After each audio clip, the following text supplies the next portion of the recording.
حدیث پاک کې راځي کله چې عمر فاروق رضی الله عنه خلیفہ شو نو عامر بن العاص رضی الله عنه یې ولېږه مصر ته د والي په صفت په مصر کې دی والي و یو ورځ مسابقه وه د ځوانانو پاسونو داسونو ځغلول د والي زوی د ځوانانو سره په اس باندې ازغلی مسابقه کوي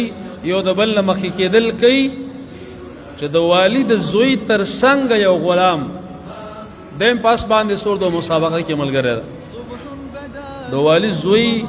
د اس کوچینه واغستل او د غلام ورباندې و کله چې غلام ورباندې ووهه ودرېد کور ته چې راغی خپل پلار ته قصه وکړه چې زه د والي زوی ووهلم طبعا د والي زوی نو پلار اوسني عصر کې هغه وخت کې خو عدل انصاف د دې کوچونو قصاص عمر رضی الله عنه واغسته اما اوس د یو عادي قمندان زوی فرعوني د یو عادي ولسوال زوی فرعوني د یو عادي مشر زوی د فرعونیت دعوی کوي پلار زوی واغسته د مصر نه سفر شروع کو مدینه منورې ته راغلل عمر رضی الله عنه د مسلمانانو خلیفہ او هغه ته عریضه وکړه چې ستا د مصر والی زوی زما زوی وهله عمر رضی الله عنه خط ولیکه د مصر والی ته عمرو بن العاص رضی الله عنه ته چې ته د خپل زوی سره عاجل مدینه منورې ته راشه کله چې هغې ته خط ورسېده خپل زوی ځان سره واغسته او د امیر المؤمنین عمر رضی الله عنه حضور کې حاضري وکړه عمر رضی الله تعالی عنه غلام ته کوچینه ورکړه والی ناس د مسلمانانو بادشاه ناس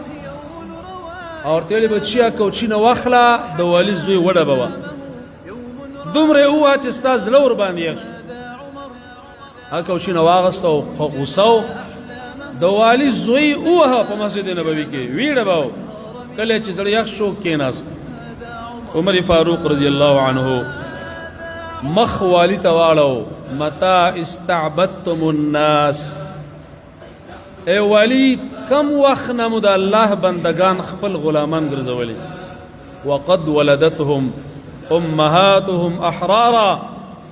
کله چې دا بچان د مندون الله پیدا کول دا اصل ول دا آزاد ول د الله آزاد او اصل مخلوقات تاسو خپل غلامان ګرځولي اسلام د حریت د استقلال او د ازادي دین او د ازادي او د استقلال دین ده نحن جند السماء نحن فينا